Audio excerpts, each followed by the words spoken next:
Hello అండి. I'm doctor Priya Yalla from ఎపియాన్ pain management centre. ఈరోజు మనం మోకాలు నొప్పుల గురించి మాట్లాడదాం. మెయిన్‌గా వయసు వాళ్ళలో ఎందుకు మోకాలు నొప్పనేది వస్తుంది. మల్టిపుల్ రీజన్స్ అండి. ఎందుకంటే మన మోకాల్లో నార్మల్‌గా పక్కన లిగమెంట్స్ ఉంటాయి. సో, మెనిస్కస్ ఉంటది. లేకపోతే కార్టిలేజ్ ఉంటది. ముందు మనకి పటెల్లా అని మనం గిలక అంటాం చూడండి. అది గూడా ముందుంటది. సో, ఆ గిలకకి, ఈ ఎముకకి మధ్యలో ఉన్న గుజ్జు వల్ల గూడా నొప్పనేది రావచ్చు. అది కాక చుట్టూ ఉన్న కండరాల వల్ల రావచ్చు. సో, అసలు నార్మల్‌గా ఎందుకు చిన్న వయసు వాళ్ళలో గూడా వస్తుంది మోకాలు నొప్పి? ఫిజికల్ యాక్టివిటీ చాలా తగ్గిపోయింది.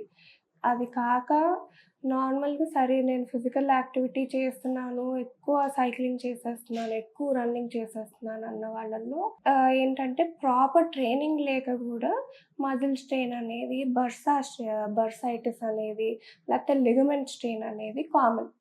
సో, వీళ్ళల్లో ఏంటంటే అండి ఫస్ట్ మనం ఎగ్జామిన్ చేస్తాం. ఎందుకొస్తుంది మోకాలు నొప్పి అనేది. ఐదర్ కాండ్రోమలేషియా అంటే మన గిలకకి పటెల్లా అంటాం దానిని. పటెల్లాకి ఈ బోన్‌కి మధ్యలో గుజ్జనేది ఉంటది. సో, ఎప్పుడైతే దాని అరుగుదల అవుతదో దానిని కాండ్రోమలేషియా అంటాం.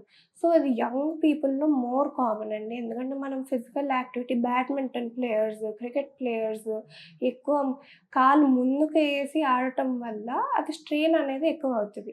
ఫుట్‌బాల్ ప్లేయర్స్‌లో గూడా ఇంజురీస్ ఎక్కువ. ఎందుకు సడెన్‌గా ఎనకాల నుంచి డిఫెండ్ చేసుకోవటానికి నీ టచ్ అయ్యి ఏసీఎల్ లిగమెంట్, ఎంసీఎల్ లిగమెంట్ అనేది టేర్ అయ్యే ఛాన్సెస్, స్ట్రెయిన్ అయ్యే ఛాన్సెస్ ఎక్కువుంటాయి. ఇది కాక కామన్ పీపుల్ తీసుకుందాం.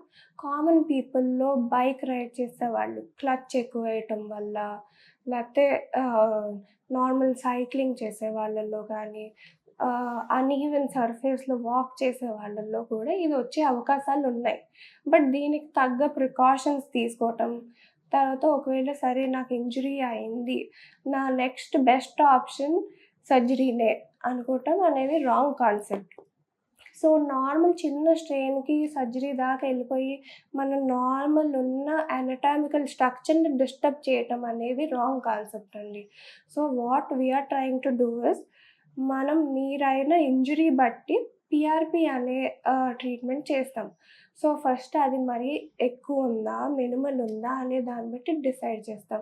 ఓన్లీ ఫిజియోథెరపీతో సెటిల్ అవుతదా? లేకపోతే we have to go for ట్రీట్మెంటా అనేది కూడా డిఫరెన్స్ ఉంటది. సో, పీఆర్‌పీ ఎలా వర్క్ అవుతది? కొంతమంది ఓన్లీ 6 మంత్స్ వర్క్ చేస్తదంటారు. ఓన్లీ 1 మంత్ వర్క్ చేస్తదంటారు. లేకపోతే అది ప్లసిబో.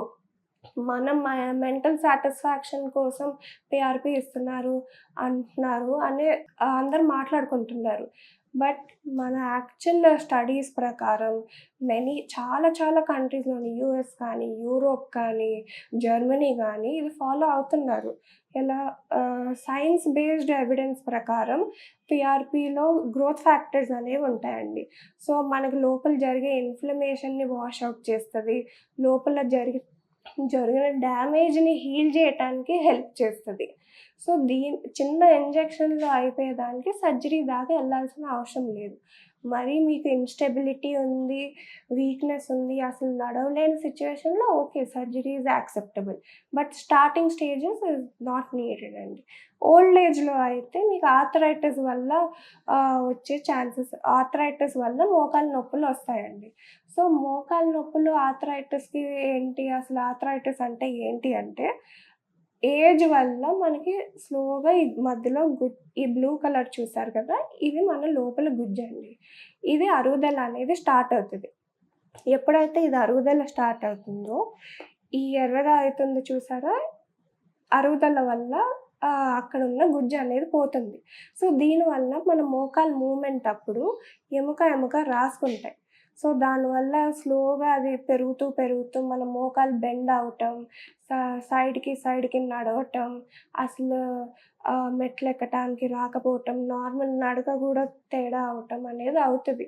సో, దీనికోసం మనం సిస్టమాటిక్ ప్రాసెస్‌లో ఫస్ట్ లోపల నీరుందా లేదా చూసి, తర్వాత లోపల గుజ్జు ఎంత ఉంది, పక్కనున్న ఈ లిగమెంట్స్ కానీ, కండరాలు గానీ స్ట్రెయిన్ అయినాయా, బానే ఉన్నాయా అన్నీ చూసి దాని ప్రకారం ట్రీట్మెంట్ అనేది చేస్తామండి మనం.